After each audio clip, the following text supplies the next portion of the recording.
Welcome back. So Parliament has passed the Basic Education Laws Amendment Bill, but some opposition parties and civil society groups have vowed to challenge its enactment. The controversial bill has been criticised not only for its content, but also the processes followed to pass it. To discuss this, I am now joined by Dr. Anthea Cereseto, who's the CEO of the National Association of School Governing Bodies. Dr. Cereseto, a good afternoon to you, and thank you so much for joining us. I think just let's start off with the organisation, the National Association of School Governing Bodies. Your reaction, firstly, to the bill being signed into law. Is this a step in the right direction? Good afternoon. We're from the Governing Body Foundation, and we have been participating since 2015 in all the generations of the draft bill. Now it has finally been passed. Is it a good thing? It's not perfect, but it is probably necessary, and the Department of Education has been trying to communicate why it's necessary.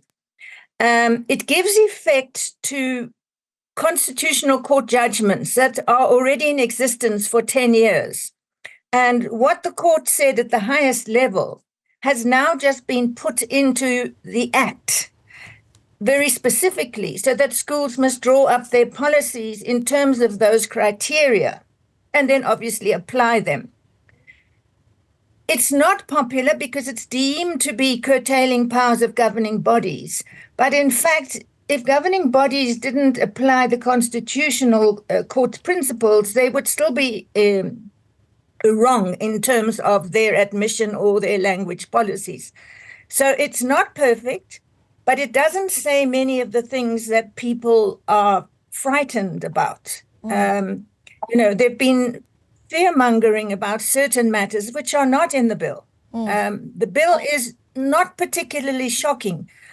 The process, and I've picked that up from some of the content of political parties in recent days, and I did in fact witness it going through the last stages in Parliament. I was online watching the parliamentary process. It was pushed through very speedily, but it has been 8 years in the making. So one thinks that we have to get to an end sometime. Yeah. And it does bring certainty. Yeah, I'm keen to talk a little bit about really what's in the bill as well, and what the Governing Body Foundation then sees as a step in the right direction. I think what stands out for me certainly is what the bill really does around grade R and ensuring that grade R is the new compulsory school starting age. Certainly, is it a step in the right direction, but is it something that we can actively do and with the timeframes that are necessary when we still are seeing, for instance, early learning centres, a debate around whether or not they sit between the Department of Social Development or the Department of Basic Education? Yes, grade R is one of the areas that is problematic. We, of course, support the inclusion of grade R in basic education, going now from age 6 to age 15 and beyond, one hopes. But as a basic education entry age, we do support it. We do, of course, with everybody else, note that its implementation is going to be really difficult. So the president may stagger implementation dates for sections of the Act. We don't know exactly how it's going to be. The Department of Education says that the money is there. We don't know where these children are going to be accommodated. Most primary schools have no space for any more learners.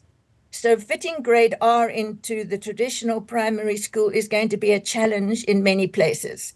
So those infrastructure problems and also qualifications of teachers. We don't have enough grade R teachers properly qualified for teaching in school, because you have to be registered with the South African Council for Educators as a qualified educator. And that requires a 4-year qualification now. And many, many people working with that age group do not have that qualification. And it's an intensive resource sector. So you need lots of things for the children to use in their learning. And those materials and reading materials not available in all places yet. So infrastructure resource challenges, but certainly important to get children into school to start the formal, properly structured program of education, not sitting in rows in desks, but rather in an appropriate play manner for learning the basics to get them ready for the grade 1 curriculum. You know, there's also the discussion around corporal punishment, and some could argue, Dr. Cereseto, that essentially one would hope that this would be something that was dealt with a very long time ago when we banned corporal punishment in the country. And yet the Bella Bill talks quite emphatically around how we deal with corporal punishment, saying corporal punishment no longer allowed at school, and those found guilty of such offences should be penalised. Now, I want to deal with just how strongly we've written in the law here about what that penalisation really should look like.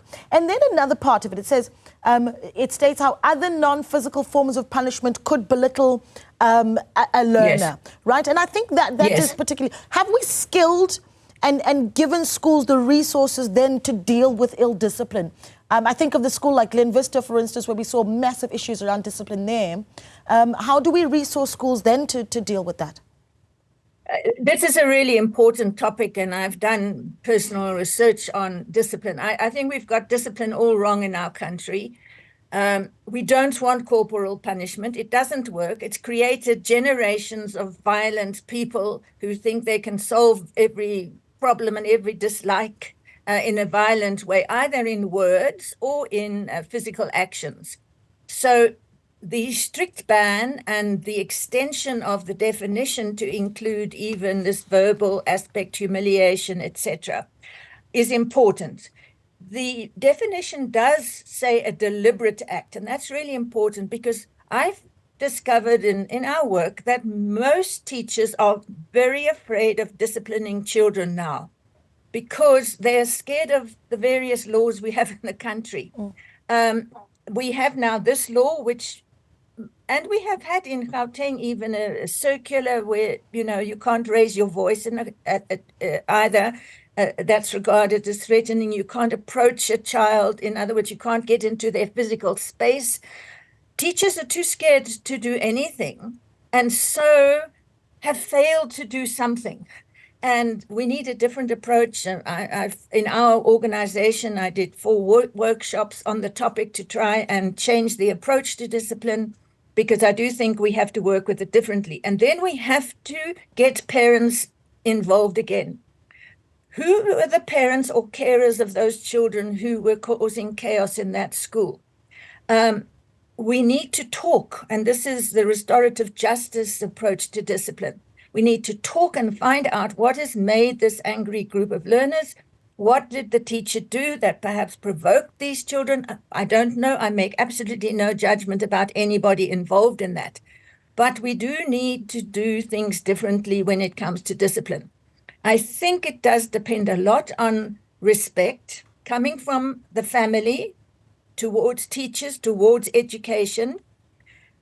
We often see ill-disciplined children's families sometimes conducting themselves in similar disrespectful ways to the teachers. So I don't want to criticize families and upbringings, but if we start education of children at an early age, the teachers of those early grades and the parents in those early years need to get children into a way of behaving at school, what is appropriate conduct at school, and whatever they demand in their own households, so that as the children move through school, they know that they're there for learning. They know the basic fundamentals such as respect one another. There's no bullying. And the same with the teachers, respecting the learners, not bullying the teachers, not the children, not threatening the children. We need an adjustment there. It would take a paradigm shift, as they speak, to change it. But I think it's desperate that we stop the old idea of discipline. And you cannot beat a child or punish a child into behaving in any way that you want that child to behave. That will not work. As soon as you turn their back, they will behave in the way they choose. They need to know the way to behave and independently self-regulate to behave correctly. So it's an intense training of children from an early age, and also capacitating the teachers to deal with it. They are not. There's research done by the one of the organizations, school organizations, into what's happening on the ground with corporal punishment. And they came up with figures that it's still practiced in about 60% of schools in the country. So this amendment was important to reinforce that it's not permitted. But teachers need to know how to operate differently. Yeah. Dr. Cereseto, we are seeing, of course, that some organizations saying that, well, they want to take legal action against certainly government for seeing the bill be signed through into law. How is it that the governing body foundation will be interacting with certainly the Department of Education and even just the conversation around this bill moving forward? You know, what we have found is that there's confusion in the sector. We have education officials already applying it, have been applying parts of it for a couple of years now. You know, they keep on saying the Bella says this, therefore you have to do it. But Bella hasn't been passed yet. So they think it's passed. So they are putting it into practice, although it doesn't exist. So there's that confusion. There's other confusion when people think that the bill is going to compel teachers to take learners to access abortions. That's nowhere in the Bella bill, but that conversation continues. So we believe let's accept this bill and then let's help our schools work with it in what we term a cooperative governance manner. The head of department cannot act unlawfully. The head of department cannot act unreasonably, and a process must be followed. That's in the law now. And it's up to school parents to get involved in their schools, to elect their governing body members to represent them well, and for those governing bodies to make sure that due process is followed, that there isn't an abuse of the officials' powers, and get on and let's do what is necessary. There are good things. There are other good things in the bill. It deals with financial management to prevent mismanagement, to make governing bodies accountable. Now, some schools won't like that because they deem it an invasion of privacy, because a school is a juristic person. They have a right to privacy. That's what they believe in terms of their school finances, except for the money that comes from the Department of Education. But the other money that parents pay into fees or fundraising, the school is allowed to use. And they sometimes don't want to disclose all those figures. Now that information will have to be disclosed. But I don't believe it's problematic. If a school is using the money for which it is permitted, that is education purposes, to say you've got this income and that expenditure, I don't believe is too onerous. But it will protect school funds from being mismanaged, I think. It's a hope that it will tighten things. It also makes it quite clear that if a parent is on the governing body, or an educator or anybody else is on a governing body, they're not entitled to remuneration for doing their governing body work. They're not to be paid for coming to meetings, because that's been another abuse of funds. You know, they call lots of meetings so that they can get what is called a sitting fee for attending those meetings. Now, that is not permitted specifically in this bill. So there are things that will help schools manage their finances, manage accountability to their parents better.